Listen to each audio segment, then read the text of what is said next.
So let's say that they have decided that they're thinking they want to go this investment route, and maybe they've pulled those financials together and they've got a bit of a strategy.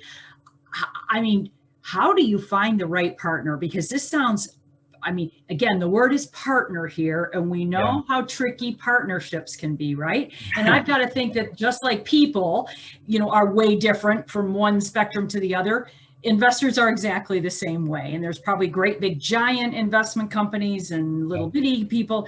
How does somebody, go out and Google it?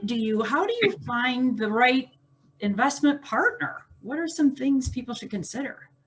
I think, from my experience, part of it for me is that, actually getting out there and talking to people, right? So, you definitely want to go out there and do some research on your own and understand, what investors look for, different types of investors out there. A number of investors will have their website, and they'll tell you what their requirements are and, kind of their strategy, right? If they want to take a majority ownership or minority ownership, if they have a long-term focus, or if they have like a 5 to 7 year exit plan strategy, right? And so you have to know if is this a longer term play for you? You need to know those types of things as well. But the warm intros from your network probably would be good. I think if you can get someone to introduce you to someone.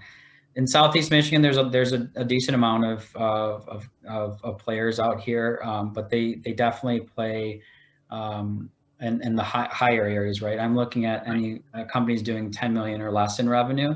Okay. And so you're looking at companies that there aren't a lot of firms that play down in that Sure, area. they're mostly doing the bigger, or like you said, these really hot commodity startups that are, tech driven, and they've got, those people you see where they're not even really off the ground yet, and they've got millions of dollars of investment coming their way because there's some hot kind of commodity.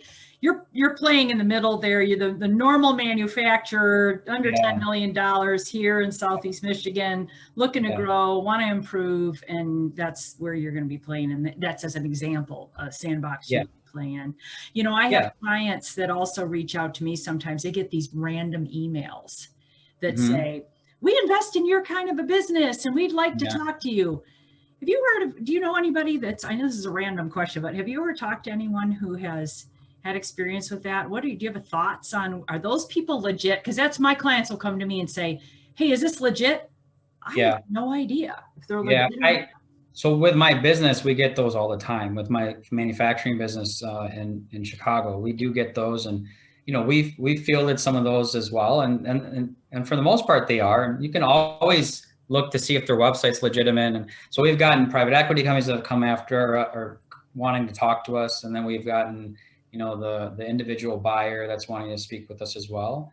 And I personally have sent out letters like that before. I've gotten no results, but because you just don't know. You don't know if you're gonna click with that person or how that's going to work. So for me, and the way I look at things, it's, you don't know until you try it, right? You don't know if you're ready to talk to someone, and you're even interested. You call them back and let them talk to you and see what they're there and what they're willing to do. And be open and to meeting new people. I think in the small business community, I'm also part of SBAM and on that. So I talk to a lot of small businesses on their leadership council and everything.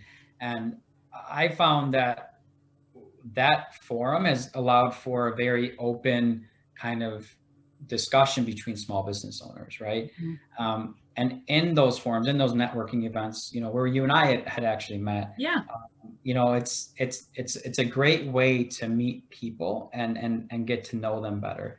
But when you're meeting just on, let's say I send you a LinkedIn message, and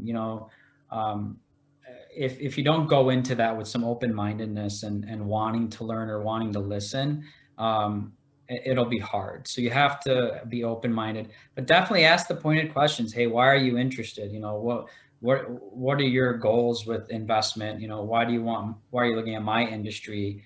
Things of that nature. And those are great. Yeah. And the worst thing that come out of it, you learn something from that conversation. Right. Absolutely. So, that's great.